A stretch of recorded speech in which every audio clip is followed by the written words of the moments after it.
गांव में पंचायत लगी हुई है क्योंकि गांव में लड़कियों की शादी नहीं हो रही है।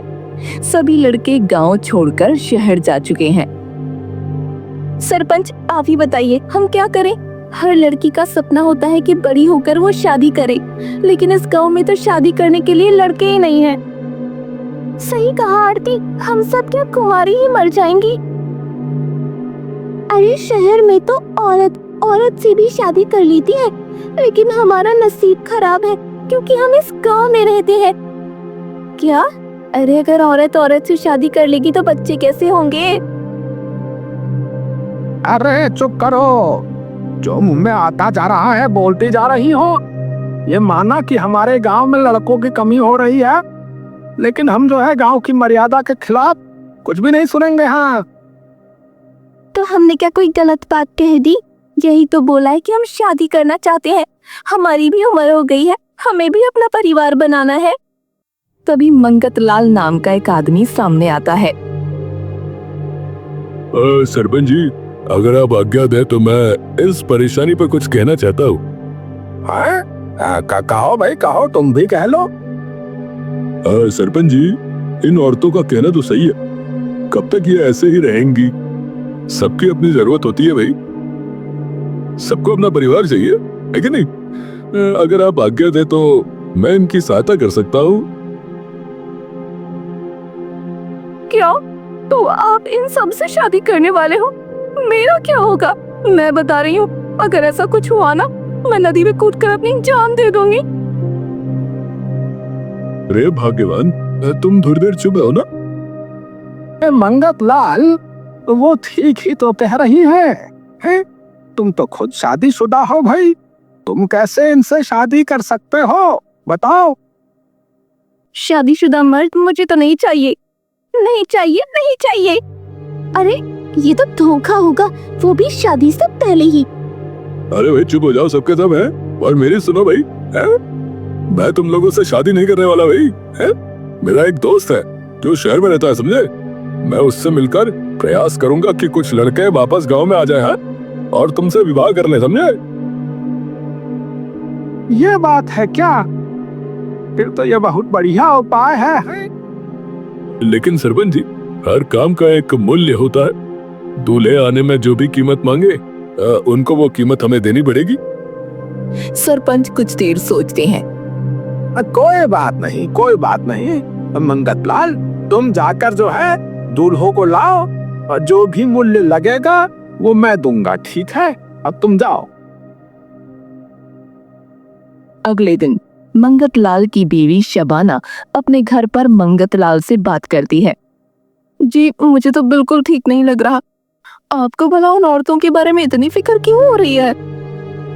अरे भाग्यवान, मैं ये सब उन औरतों के लिए नहीं, पैसों के लिए कर रहा हूँ, समझी? पैसे के लिए? ये भी किसी किस्म की नौकरी है क्या? अरे भाग्यवान, सरपंच दूल्हों के लिए मुंह मांगी कीमत देने को तैयार है। मैं शहर जाके कुछ दूल्हों को कम पैसों में यहाँ लाऊंगा और सरपंच से अधिक पैसे ले लूंगा, समझी आप? हाँ, तो ये आपकी योजना है? अरे शहर में मेरा दोस्त है ना श्याम, अरे मुझे आज उससे मिलने जाना है। चलो मैं जा रहा हूँ। मंगत लाल अपने घर के बाहर आता है। वहीं मीरा, आरती और तितली हाथों में थालियां लिए उसको खड़ी दिखती हैं। मंगत लाल जी, आप इतना शुभ काम करने जा रहे हैं, आरती तो करवा लीजिए। मंगत लाल जी, मेरे लिए कोई हैंडसम सा दूल्हा लाना, हरिथिक रोशन जैसा। मुझे तो सलमान जैसा भी चलेगा। ठीक है, ठीक है। क्या अब मैं जा सकता हूँ? मंगत लाल बस में बैठकर शहर पहुंच जाता है। शहर में वो अपने दोस्त श्याम से उसके घर पर जाकर बात करता है। श्याम और मंगत लाल आपस में बात करते हैं। अरे परेशानी तो बड़ी है तेरी, पर एक बात तो बता, अगर मैं तेरी सहायता करूं तो मेरा क्या फायदा होगा भाई? देख भाई श्याम, किसी का घर बस रहा है और तो इसमें भी फायदा देख रहा है भाई? अबे तो मैंने घर बसाने का थोड़ी ठेका ले रखा है? तू जा यहाँ से, मैं तेरा काम नहीं कर सकता, चल जा। चल ठीक है भाई, ठीक है। मैं सरपंच से बोलकर कुछ पैसे तुझे दिलवा दूंगा, ठीक है? ओए ओए सुन सुन, कुछ पैसे नहीं, समझा? कुछ पैसे नहीं। कम में मैं काम नहीं करने वाला, बता रहा हूँ। अबे तूने कभी सुना है कि शहर से लड़के गांव जा रहे हो, और वो भी शादी करने के लिए? अगर ये काम करना है तो बता रहा हूँ, पैसे ठीक ठाक देने पड़ेंगे, सोच ले। ठीक है भाई, ठीक है, तू काम तो करवा, लेकिन है काम करवा। चल ठीक है, फिर मैं लड़के भेजता हूँ, जो बोलेगा वैसा वो करेंगे, बस टाइम पर उनको पैसे चाहिए होंगे, समझा? मंगतलाल बस पकड़कर गांव पहुंचता है। गांव में पंचायत लगती है। क्यों भाई मंगतलाल, काम हुआ या शहर से खाली हाथ लौट आया है? काम पूरा क्यों नहीं होगा सरपंच जी? मैं 3 दूल्हे लाया हूँ अभी। 3 गांव में 3 ब्याह तो होके रहेंगे, बता रहा। दिखाओ फिर दूल्हों को, सामने लाओ भाई। आजा पहलवान भाई। एक पहलवान चलता हुआ आता है जो लंबा चौड़ा है और उसकी मूछें भी हैं। सरपंच जी, ये है पहलवान वल्लभ सिंह। ये शहरी पहलवान ताकत से भरपूर है। आप इससे हल चलवा लो, भारी से भारी काम करा लो, ये सब करेगा। जी राम राम से मारा सबको। इसकी शादी जो है वो आरती से होगी है। हाय मैं मर जावा, मेरा पहलवान। हाँ भाई, अब माइकल तुम आओ। एक अंग्रेज हमें आता हुआ दिखता है। सरपंच जी, ये है माइकल। ये एक होटल का शेफ है, मतलब बावर्ची। ये घर का सारा काम कर सकता है, खाना बनाना, झाड़ू पोछा, सब कुछ। Hello everyone. अबे ओ मंगतलाल, ये तो अंग्रेज निकला रे। अरे इसे क्या हिंदी विंदी आती है कि नहीं, पूछ इससे जरा। अरे सरपंच जी, अब भी ना, इतने कम पैसों में विदेशी मिल रहा है और आप देसी मांग रहे हो। थोड़ा सब्र रखो, धीरे धीरे हिंदी सीख जाएगा। चलो ठीक है, देखते हैं फिर कब तक सीखता है ये।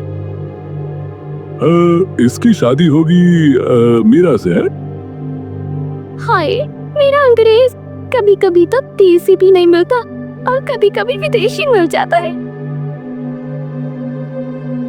हमारा तीसरा दूल्हा है डॉक्टर नटखट। नाम पर मत जाइएगा, ये डॉक्टर हैं। डॉक्टर आइए जरा। हे भगवान, क्या माया है तेरी, तूने मेरे लिए डॉक्टर चुना। पतला सा एक डॉक्टर भीड़ के बीच में आकर खड़ा हो जाता है। हाय हाय, आज सभी को नमस्ते। तो तुम डॉक्टर हो, किस चीज का इलाज कर सकते हो तुम? सर, मैं किसी भी जख्म, बीमारी और बुखार का इलाज कर सकता हूँ। सब लोग खुश हो जाते हैं। जैसे कि किसी कुत्ते को कोई जख्म हो गया हो, बंदर में इन्फेक्शन फैल गया हो, या बुखार की वजह से आपकी भैंस दूध न दे रही हो, इन सब का इलाज मैं कर सकता हूँ। आय हाय हाय, क्या भैंस, कुत्ता? ये क्या बोल रहा? अरे सरपंच जी, मैं बताना तो भूल ही गया। डॉक्टर नटखट जो है जानवरों के डॉक्टर है, इंसानों के नहीं। क्या जानवरों? तितली चक्कर खाकर गिर जाती है। अरे गर्मी की वजह से चक्कर आ गए होंगे भाई। अरे उठाओ, ये उठाओ। हाँ तो सरपंच जी, मैं कह रहा था कि ब्याह की प्रक्रिया प्रारंभ करें। तीनों दूल्हे अपनी दुल्हन के साथ शादी कर लेते हैं। शादी के बाद पहलवान और आरती अपने घर पर आते हैं। जी आप बैठिए, मैं आपके लिए कुछ खाने को बनाती हूँ। रे आरती, देखो मैं हूँ पहलवान, मेरा खाना जो है ना थोड़ा अलग हुआ है। फिर भी तुम कुछ खिलाना चाहती हो तो आलू के पराठे और उसके साथ जो है ना लस्सी दे सकती हो मैंने। जी आप मेरे दूल्हे हो, आप जो बोलोगे वो मैं खिलाऊंगी आपको। 2 मिनट रुको बस। आरती पटापट पराठे और लस्सी बनाती है। आरती खाना देते हुए, ने लीजिए, खा के बताइए कैसा लगा मेरा खाना। पहलवान 2 मिनट में ही पूरा खाना खा जाता है। वाह वाह आरती, क्या स्वादिष्ट खाना बनाया है। लस्सी ने तो दिल ही जीत लिया। अगर थोड़ा खाना और मिल जाता तो फिर मजा ही आ जाता। अरे ऐसी क्या बात है, अभी और बना देती हूँ, आप जी भर के खाइए। आरती खाना बनाती रहती है और पहलवान खाता रहता है। अब आरती थक जाती है। अरे सुन आरती, थोड़ा और मिल जाएगा क्या? पेट कुछ खाली खाली सा लग रहा है। जी राशन खत्म हो गया। अरे माफ करना, क्या करूं, मेरी खुराक ही थोड़ी ज्यादा है। चलो अब बिस्तर दिखा दो, मैं फिर सो लूं।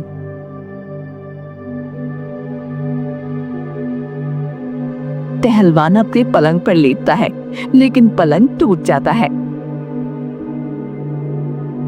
अरे ये तो टूट लिया।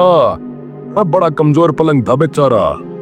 चलो इसको मुक्ति तो मिली। अच्छा ठीक है आरती है, शुभ रात्रि भाई, शुभ रात्रि। शुभ रात्रि। पहलवान लेटते ही खर्राटे मारना शुरू कर देता है।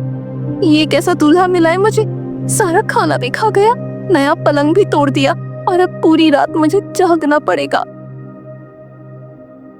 माइकल और मीरा घर पर आते हैं।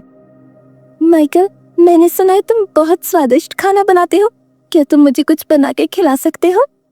व्हाट? खाना मैं बनाऊं? मीरा इशारे से समझाते हुए। हाँ, तुम कुछ बढ़िया खाने को बनाना, मैं नहा कर आती हूँ। ओके ओके, बनाता हूँ।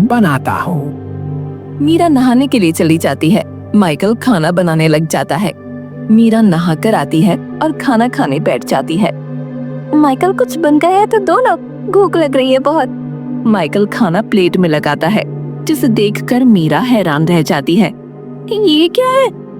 डिश, ये है Italian sushi. Idli suji? Oh no no no no no, ये है इटालियन सुशी। हाँ समझी, इडली सांभर। लेकिन इसमें तो ना इडली है ना सांभर, पता नहीं क्या बना दिया इसने। ओह तुम खाओ खाओ। खाती हूँ। मीरा खाना खाती है और खाना पसंद आने का नाटक करती है। बहुत बढ़िया है, मस्त है। मस्त है। ये क्या है, ना नमक ना मिर्च। खैर छोड़ो अब। माइकल, जरा ये कपड़े सुखा दोगे? ओह कपड़े, यू मीन क्लोथ्स। ओके। हाँ जाओ, बाकी काम मैं कर रही हूँ। मीरा को कुछ जलने की बू आती है। ऐसा लग रहा है जैसे कुछ जल रहा है। मीरा बाहर आकर देखती है तो हैरान रह जाती है, क्योंकि उसके सामने माइकल उसके सारे कपड़े जला चुका है। माइकल, ये क्या तुमने? क्या तुम नहीं तो बोली थी? अरे कपड़े सुखाने को बोला था, जलाने को नहीं। मुझे ये तोला नहीं चाहिए। डॉक्टर और तितली अपने घर आते हैं। डॉक्टर साहब, बताइए क्या लेंगे खाने में, कुछ मीठा या मसालेदार? हाय तितली, मुझे ऐसा कुछ नहीं चाहिए, पर क्या तुम मुझ पर एक एहसान कर सकती हो? आप पर तो मैं सारे एहसान कर सकती हूँ, आप मेरे दुल्हे जो हो। मैंने आते हुए रास्ते में कुछ कुत्ते के बच्चे देखे जो भूखे हैं और बीमार भी हैं। क्या हम उनको कुछ खाना खिला सकते हैं? हाँ, क्यों नहीं, मैं कुछ बना देती हूँ। तुम जाकर उनको वो खिला दो, मगर थोड़ा जल्दी आना। तितली खाना बनाकर डॉक्टर को देती है। डॉक्टर खाना लेकर कुत्तों के पास जाता है। तितली डॉक्टर के जाने के बाद, चलो, भला आदमी तो है, बेजुबानों की मदद तो कर रहा है। कुछ देर बाद डॉक्टर लौटता है, लेकिन डॉक्टर उन कुत्तों के बच्चों और उनके माँ बाप को भी साथ ले आता है। तितली, मैंने इनको खाना दिया, बेचारे बहुत भूखे थे, लेकिन इनको मुझे यहाँ लाना पड़ा क्योंकि बाहर बहुत ठंड है, ये वहाँ मर जाएंगे। अरे पर ये यहाँ कहाँ रहेंगे? हमारा घर तो वैसे ही इतना छोटा है। तितली, तुम फिक्र मत करो, मैं इन्हें अपने साथ सुला लूंगा। ये तुम्हें बिल्कुल भी परेशान नहीं करेंगे। जानवर शादी की पहली रात हमारे साथ सोएंगे? सारी रात कुत्ते के बच्चे रोते रहते हैं और तितली सो नहीं पाती। तितली को कुछ मुर्गों की और भैंसों की आवाज आती है।